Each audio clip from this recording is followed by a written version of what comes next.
My sister Ally and I inherited a toy box from our grandmother when she passed away, one of the few things my parents considered worth salvaging from her possessions. The rest of them were sent away to Goodwill or to the junkyard, or were passed around any relatives that cared to claim them. The toy box nobody had wanted, and so it ended up with us. Ally and I hated it on sight and avoided putting anything into it we valued, not least because things seemed to go missing from it on a regular basis. The chest was made of a grimy varnished wood, a grinning bear painted in a 1940s cartoon style on every side. You could tell that it was supposed to be cute, but the artist had done a bad job of it.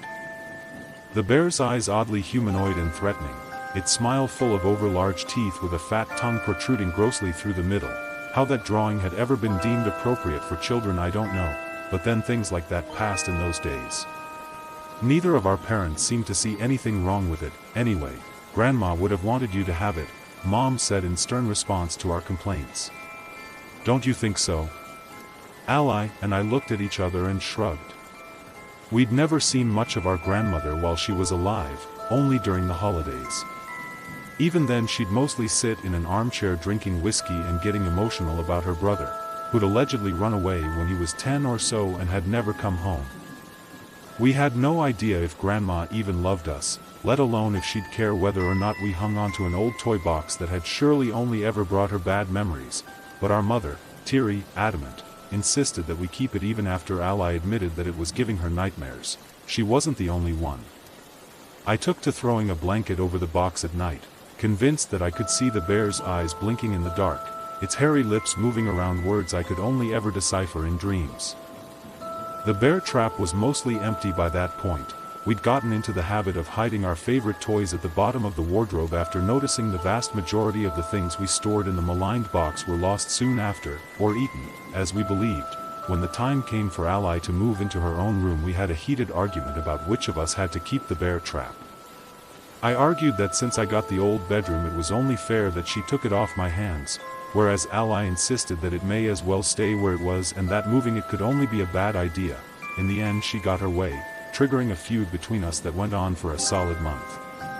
It only ended with the announcement that our cousin Harry was coming over for Christmas, forcing us to agree to a temporary truce in order to manage the crisis.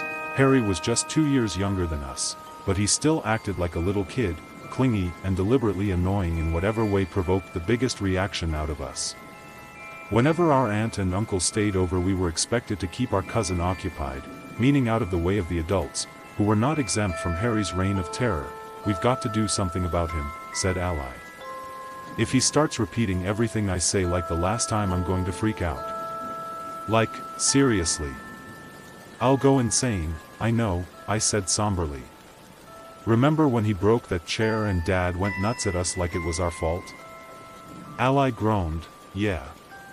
Or that time he kept bouncing that tennis ball off of everything? I nodded. He did it all night. I grabbed it and hid it somewhere and he started yelling his ass off. Ally threw herself onto my bed and screamed into the pillow, God, I can't stand him. So what do we do? I asked. If we don't come up with something before he gets here we're screwed. The conversation was taking on the severity of a war room debate. We still have a week before we have to see him, said Ally. That's enough time, right? I don't know, I said. I hope so. By the day Harry arrived my sister and I had come to an agreement to keep him distracted with as many games as we could think of. Being that he had such a short attention span, nothing worked until Ally suggested hide and go seek, which brought out a rare competitive focus in him we'd never seen before and knew we likely never would again. Every time Ally or I ended up as it, we'd spend a long time pretending to look for Harry around the house, dragging out the search for as long as we could before finding him and starting another round. We made a huge show of frustration in our losses to keep Harry on the hook, concealing our laughter as he punched the air and hooped before charging off again. Determined to beat us some more, it was during our 5th turn of the game that we realized we genuinely could not find him anywhere, having searched every room and every possible hiding spot there was. We'd grown up in that house, knew every part of it as well as we knew each other, We knew, too, that Harry hadn't left the property. Both the front and back doors were locked, and there were no footprints to be seen outside in the snow. Panting like runners, Ally and I sat together at the top of the stairs, amazed at having been truly defeated. Then we looked at each other, and a live wire jolt of understanding sparked us both to our feet again. The bear trap, I said. It's the last place he could be. Could he even fit in there? Ally asked, trying to sound doubtful. Harry was slight for his age, and more than a head shorter than I'd been then. With the toy box being the size of a large coffee table, he could have curled up inside pretty comfortably, and could have breathed just fine if he propped the lid open a crack. I wondered with a twisting horror if he'd forgotten to do this and had suffocated to death while we'd been looking for him, but that didn't feel right, somehow. I didn't know how to explain it to Ally, so I kept my mouth shut until we were both in my room, looking at the bear trap as though the animal painted on its many faces would rear up and maul us if we got too close. You'd better open it, I said. Ally shoved her hands in her pockets and shook her head. It's your room, so it's your box. You open it. We were both scared, talking fast, fiddling with our clothes, anything but doing what needed to be done. What if he's dead? I asked, and Ally flicked her eyes to me without moving her head, so I saw mostly the whites. Don't, she muttered. Just don't say that, okay? I think even then we understood that neither of us would see Harry alive again. The way the jigsaw puzzles and Lego sets we'd cast to the bottom of the chest had never been recovered. We knew that the box was more than a box, knew that we'd been keeping something dangerous in the house without comprehending what exactly it was. If he is dead, said Ally, what are we going to do? Maybe he won't be, I said. Not everything we put in there goes away, right? There's still some old junk inside. Ally chewed anxiously at the tail of her braid. Yeah, she said. But most of it goes away. Using the tip of one sneaker, I eased open the lid of the bear trap and kicked it until it fell open against the wall. Apart from a few sad-looking action figures and dusty boxes, there was nothing inside except for 2 dirty footprints where Harry must have been curled up at the bottom. He'd been there, all right, and now he was gone from it in a way that meant the bear trap had swallowed him. Ally turned me another white-eyed, sideways glance. We can't tell anyone about this, she whispered. They'll say we did it to him. In a kind of cold, adult amazement, I stared back at her. Allison, I said slowly. You don't get it. Mom and Dad don't see the bear trap like we do. Even if we did tell anybody about it, they'd just think we were lying. They'll never know. We were both right, in our way. When we told our family we'd lost Harry, we were immediately held responsible. Why hadn't we watched him more closely? Hadn't we heard him going outside? Why had we left it so long to tell them he'd gone when some stranger was probably driving away with Harry in the trunk that very moment? The cops asked similar questions when they inevitably came by. Ally and I stuck to the same story, which aside from the one significant omission was the truth. We were both grounded for months. Which I grimly tolerated, and Ally took to like a guilty prisoner, having accepted her share of the blame. I resented that Mom had left us with the bear trap, that there was no way to make the adults understand what had really happened that day. It made me bitter and quiet, a teenager before my time. Mostly I was afraid, however. I kept imagining that one day I'd be made to climb into the box, that it would close on me, bite me in half. Whenever I sat up at night, I thought I saw the lid open and shut under the sheet I'd thrown over it, mocking me. I'd projected some kind of evil onto the bear trap for so long that it felt alive to me, in some way, and I hated it so intensely that my anger was all that held me up against my fear. I never expected to learn what happened to my cousin, supposing he'd simply dropped out of existence like a word scratched off a page. Wherever things went when they were lost under beds or down cracks in the sidewalk was where he was, or so I thought, until, at the end of February, 2 men in suits and overcoats turned up at our front door.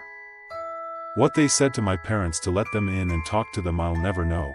As far as they're concerned, those men never came by, sticking resolutely to the story they were given to repeat until it became the only truth there was. After they'd spoken to the family, one of the strangers came upstairs to interview Ally and me one after the other. He talked to me last, knocking on my bedroom door and letting himself in before I even had the chance to answer. "Hi, Reese," he said. "You know why I'm here, don't you?" I did, having gotten the sense of it watching his expensive car pull up in front of the house. "You want to talk about Harry," I said reluctantly. "But I know you're not a cop." They came over already. The man certainly didn't look like a police officer, and I wouldn't have believed him if he'd claimed to be. He could only have been 20 at the most, with a blonde surfer boy haircut and a piercing in his left eyebrow. I noticed that he smelled of mint gum and a popular brand of cologne, obnoxiously strong, and that there was something not right about his eyes.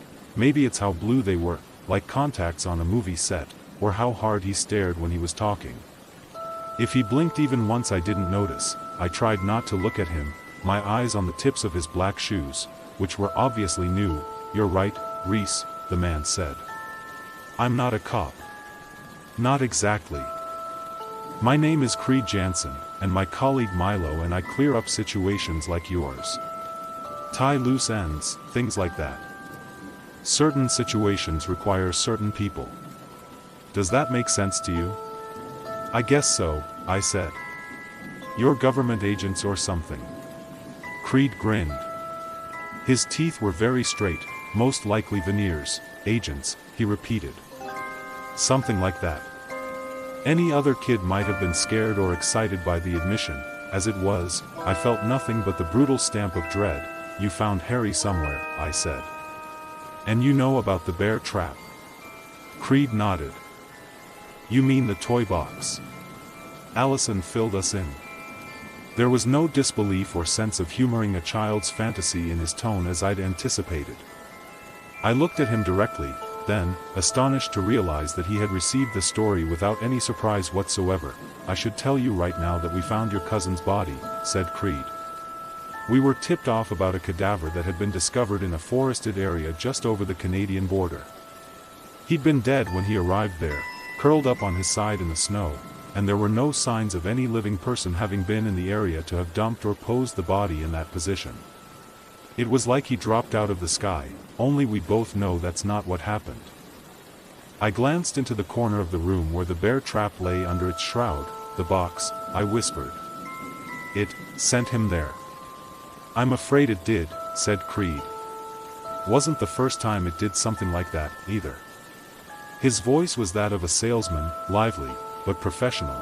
"There was another body within a 3-mile radius of your cousin's," he continued. "It had been there, well, a long time. As I understand it, your grandmother had a brother that ran away." Here Creed mimicked air quotes with one hand. "Yeah," I said shakily. "Roger. He was 11, nearly 12, I think. He used to run away a lot, but one time he never came back. Grandma was always talking about it. I remember she got drunk one Thanksgiving and told us she knew that he was dead." I sat down on the edge of my mattress, feeling weightless and vaguely ill. "For whatever reason Roger must have gotten into that box," said Creed, "and when he got out he was somewhere very far away. You see, Roger survived the journey. Shock killed Harry, or some other condition of that kind of travel we don't fully understand. Roger was a little more tough. He tried to get by out there in the forest, lived on what he could. Walked some distance hoping to find his way out, but the cold got to him. Where we found the bodies there were toys everywhere covered in snow, some of them old, some of them new. Guessing they were yours." I said that they were. "Well," said Creed. "That helps us out a lot. That's confirmation both bodies arrived in the area in the same way. Which we already knew, but this is what I'm paid to do, Reese. Tie up all those loose ends into a neat little bow." "What is the box?" I asked. "Why do things disappear out of it? Does it do it on purpose?" Creed smiled. "No more than a door opens or a hallway leads somewhere else. You see, the box is just a box, or it was, at one time. That changed. See, from time to time openings appear in space or even objects that are shortcuts to other places. Sometimes they just appear naturally all by themselves. Like wormholes," I said, thinking of the sci-fi shows my dad watched endlessly in the living room on gray afternoons. "You get it," said Creed. "A lot like that. But sometimes these shortcuts aren't all that stable. which makes them dangerous, or people stumble into them without knowing what they are, or where they'll end up, and they're the ones Milo and I have to investigate. That kind don't just appear on their own. There's generally a reason. Creed paused, waiting for me to ask a leading question.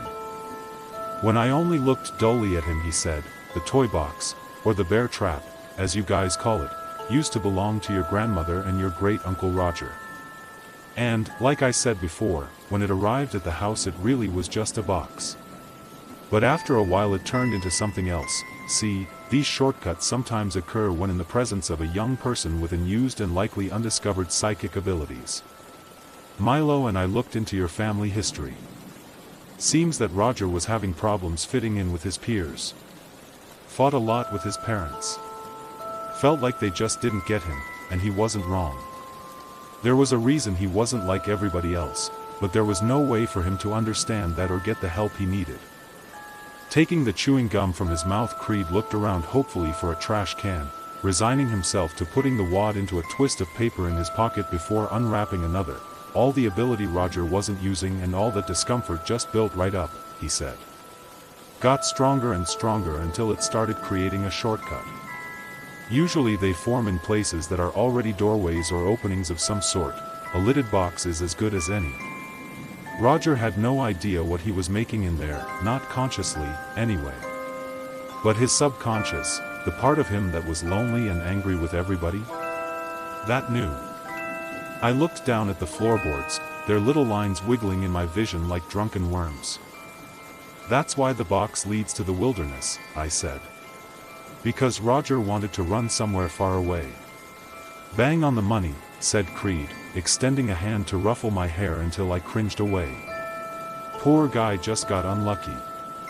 One day he hid in that box, maybe after some fight with his parents, or playing a game, like Harry, and then he was gone.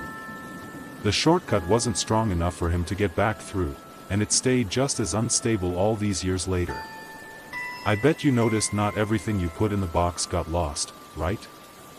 "Right," I echoed, "the shortcut was weak. Maybe one day it might have broken down and gone away altogether if the bear trap hadn't ended up with you and Allison." I gazed at Creed again, and as his eyes met mine I shuddered, disturbed by the familiarity of the gesture. "You knew that there was something off with that box right away, didn't you?" asked Creed gently. "And you know other things that maybe don't make sense. Both you and your sister feel that same way. You're twins, aren't you?" "Yeah," I said. "Well, there you go. It's more likely in twins, inheriting abilities like the ones Roger had. And you both got the luck of the draw. As you got older and those powers got a little stronger, you stabilized the shortcut. Probably wouldn't have been able to if there weren't two of you. It's been a long time, after all, it should have broken down by now. But two kids with the same psychic focus, the same grievance." Creed trailed off, leaving me horrified by the implication of his words. "We didn't want Harry to disappear," I said. "Not like that. We didn't mean to kill him." "Did you tell him to stay away?" asked Creed innocently. "I mean, no, but we didn't know. We didn't know." I swallowed, flushed with panic. "We didn't, okay?" "Of course not," said Creed, patting my shoulder. "Milo and me, we know that. We get it. You're kids. Mistakes like this happen all the time. That's why we're here. We're going to take the box with us and put it somewhere out of the way. Milo's downstairs figuring out the legal side of things. We need to agree on a more straightforward version of events. Something the police can sign off on." I watched Creed heft the box under one arm, his slim figure unhindered by its weight.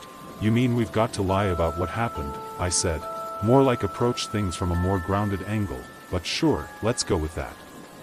You've been doing just fine on that front even before we got here." "Yeah," I admitted. "But it's wrong to lie. Right?" I expected Creed to correct me with a more palatable phrase. Instead he said, "It's how we keep stuff like this quiet, Reese, which is how we keep people safe." "What if something else happens?" I asked. "You know. Another accident." Now that you know about your abilities, you should be alright. Like being aware of your own strength. So keep aware. Maybe you'll see me again, maybe you won't. Let's hope you won't. Creed readjusted the box in his arms, rolling one shoulder slightly. Well, he said. I'd better get going. There's a lot more work out there needing to be done. Bye, Reese. I opened the bedroom door for him and hung back as he carried the bear trap downstairs and out of the house.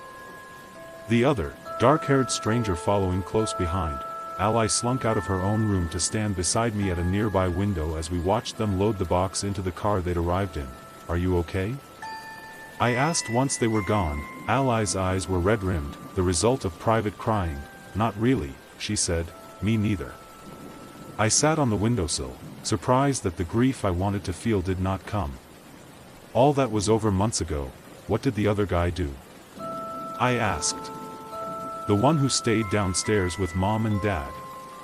He made them sign some stuff, said Ally. I listened. They're not allowed to talk about what happened. They have to tell people some creepy man took Harry away. But there wasn't a man. It was us. Are we bad people now, Reese? Ally looked at me with huge, watery eyes, and I felt sorry for her, as though of the two of us she was the only child in the room. No, Ally, I told her. We're not bad people. But I didn't believe it, said it only to comfort her, or unsuccessfully convince myself that it was so. I couldn't tell my sister how afraid I was of the certain people coming by again, or how I wasn't sure that an awareness of what we were capable of was enough to keep us from doing something wrong again. There were so many nights after that I felt the box feeling of the uncanny and wondered if I was opening other shortcuts somewhere, or building something new and unspeakable that even together my sister and I could not control. I wished we'd never learned what had happened to Harry. That I didn't know what we could do, or what we'd done.